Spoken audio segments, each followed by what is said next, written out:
Ya saudara, Batam merupakan salah satu kota urban di Indonesia yang memiliki dinamika tinggi. Kehidupan modern dengan segeliat aktivitas masyarakat perkotaan yang khas, cepat, lugas, dan cenderung instan. Tapi tahukah Anda, masih ada kelompok masyarakat yang masih peduli dengan konsep alam dan cenderung bersahabat dengan tanaman hijau di keseharian mereka. Mau tahu? Simak laporan kami berikut ini untuk Anda.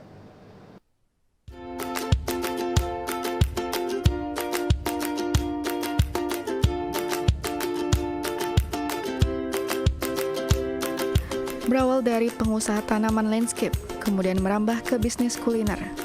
Bambang, pria Parubaya ini melakukan inovasi dengan lahan yang dikelolanya.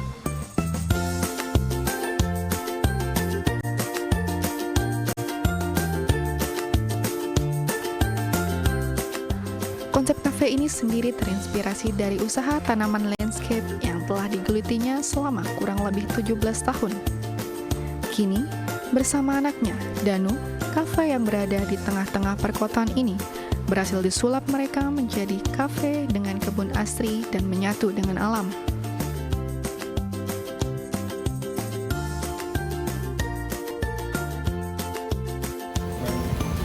Kami memang dari tanaman, dari awal tanaman. Alhamdulillah kita ada buka tanamannya di 17 tahun. Di Roro Jalan, yang Roro Jalannya adalah tingkat kemudian dari IPB Batam untuk memanfaatkan bahan buffer ya. Selama ini kan buffer itu dipakai untuk ruli-ruli rumah-rumah yang ya gitulah kurang teratur gitu. Kalau jalan utama itu kalau dibikin hijauan taman itu kan satu memperindah kota Batam, terus juga memberi peluang kerja untuk masyarakat kota Batam. Ya, Batam kan heterogen ya, jadi kan bermacam-macam suku ada di sini. Dan sekarang Bapak, jadi kalau ada hijau itu menurut saya nih itu asri, sejuk gitu. Nah, pada sejuk kan kembali ke hati akan timbul lagi. Jadi lebih enak. Itu jujur karena di sini bisnis utamanya memang dari tanah. Oh, dari landscape tanam. Ini hiburan lah, kafe ini hiburan. Tadi kalau kata anak saya bilang memang mengadopsi salah satu beberapa kafe di luar Batam ya. Memang di Batam itu belum banyak sih kafe yang ada konsepnya ada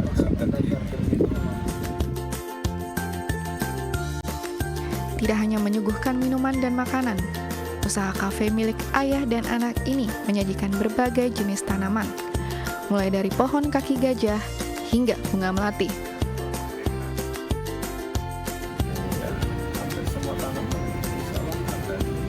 Mungkin bisa disebutin beberapanya aja.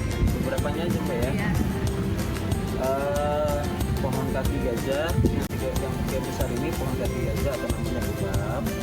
Terus kita ada pohon kamboja juga, ada pohon cemara, bonsai, terus ya melati, sama beberapa. Berbeda dengan kafe lain yang banyak mengusung tema industrial, tempat ini justru memberikan sentuhan alam yang diadopsi dari salah satu kafe di kawasan Jakarta. Danu, sebagai penerus sang ayah, membagikan tips bagaimana menyediakan lahan untuk penghijauan, sekalipun di tempat usaha. Saya sih paling itu aja. Saya sih nggak ada paling nyediain space aja deh. Space. Kalau memang para pelaku atau pelaku bisnis kafe, coba jangan cuma mikirin hanya gimana tempat duduknya apa segala macam. Sisakan tempat untuk penghijauan di salah satu kafe. Setidaknya balik tadi seperti yang saya bilang, orang datang ke sini bukan hanya menikmati sajian hidangan kita, juga pasti dia ingin menikmati suasana. Jadi kalau seandainya pelaku bisnis ini mau membangun kafe tapi cuma hanya berdasarkan konsep kopi seperti itu aja, ya kalau menurut saya sih kurang. Jadi sediakanlah space beberapa untuk penghijauan. Misalnya mereka pun misalnya kita bicara tentang budget lah, misalnya mereka mau ingin tetap ada tanaman, setidaknya mereka dengan gunakan tanaman pot, tanaman-tanaman gantung, tanaman-tanaman istilahnya tanaman-tanaman indoor misalnya nih, mereka nggak punya lahan outdoor, banyak kok Pak, dan tanaman-tanaman indoor itu bisa digunakan difungsikan ke dalam kafe. Yang penting dia dalam penataan atau peletakan itu setidaknya biar terlihat estetik lah di dalam kafe tersebut.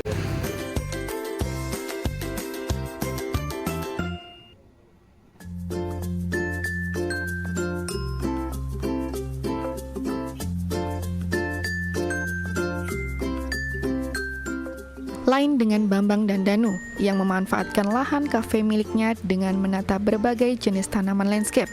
Berbeda pula dengan Norman. Memanfaatkan lahan kosong di rumahnya, tepatnya lantai 2, Norman membudidayakan tanaman hidroponik. Metode hidroponik adalah metode tanam tanpa menggunakan media tanah dan memanfaatkan air sebagai media tanamnya. Lahan berukuran kurang lebih 100 meter persegi ini awalnya akan dibangun menjadi kamar kos oleh Norman. Namun dengan berbagai pertimbangan dan kesenangannya terhadap dunia development, mengantarkan Norman untuk mempelajari lebih mendalam mengenai hidroponik.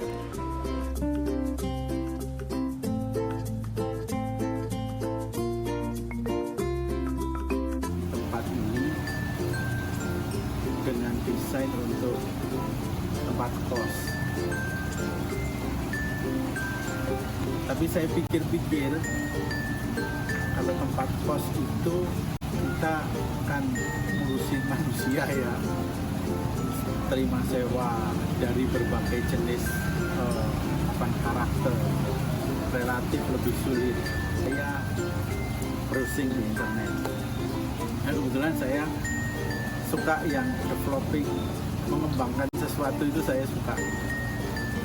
Saya melihat tayangan tentang hidroponik, jadi kok menarik ya. Saya coba gali lebih jauh lagi. Ini asik ini kalau bisa nanam sayur sendiri, panen sendiri, makan sendiri. Motivasi saya awalnya seperti itu karena saya merasakan di Batam ini sayur itu kan boleh diimpor, tanda kutip ya, dari daerah lain, dari Sumatera, dari Medan ya, dari Padang, Pekanbaru dan Pekanbaru sini. Sekarang ada ditanam di Tanjung Pinang. Itu juga nggak bisa continue kan, kalau lagi ombak besar sayur mahal kan. Jadi biar kalau saya pikir waktu itu kalau saya nanam sendiri setiap hari bisa panen, bisa konsumsi sayur secara kontinu tanpa terpengaruh oleh supply itu kan, bisa supply sendiri.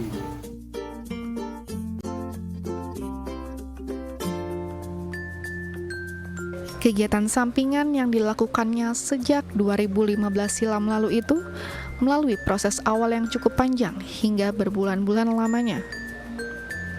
Berawal dari percobaan satu pipa dengan 50 lubang tanam. Kini, Norman memiliki 3.000 lubang tanam yang ia kelola sendiri bersama sang istri. Awalnya dari satu pipa, bikin modul kecil bentuknya A-frame seperti itu. Satu pipa saya buat waktu itu sekitar 50 lubang dengan jarak yang rapat-rapat. Tapi alhamdulillah percobaan pertama berhasil. Meskipun dengan setiap hari yang ini, yang itu, tetap saya pelajari, akhirnya berhasil. Bisa panen dengan sukses lah gitu. Saya ulang lagi, bulan kedua saya tanam lagi, berhasil. Bulan ketiga saya mulai tambah, karena berhasil, tambah modul kecil, tambah lagi, ada pakai talang, metode lain, pakai talang, kita kembangkan, berhasil. Panen ketiga sudah berhasil, kemudian saya coba bikin yang lebih besar lagi. Wah, ini bisa maestro ini, kalau seperti ini sudah mulai dapat triknya, tipsnya mulai ada gitu, ada. Coba saya kembangkan full, bikin satu meja produksi, running, panen, sambil hasil panennya kita sebar ke tetangga, dibagi-bagikan, coba testing, silahkan coba. Wah, pada senang. pada ngasih feedback yang bagus. Bulan berikutnya tambah lagi 1 modul lagi. Berhasil, saya pikir sudahlah bisa berproduksi secara konstan. Kemudian saya bikin banyak-banyak. Semua saya isi, coba memaksimalkan tempat yang ada. Memanfaatkan lahan menanam seadanya seperti yang Norman lakukan di tengah-tengah perkotaan juga dapat dilakukan oleh siapa saja.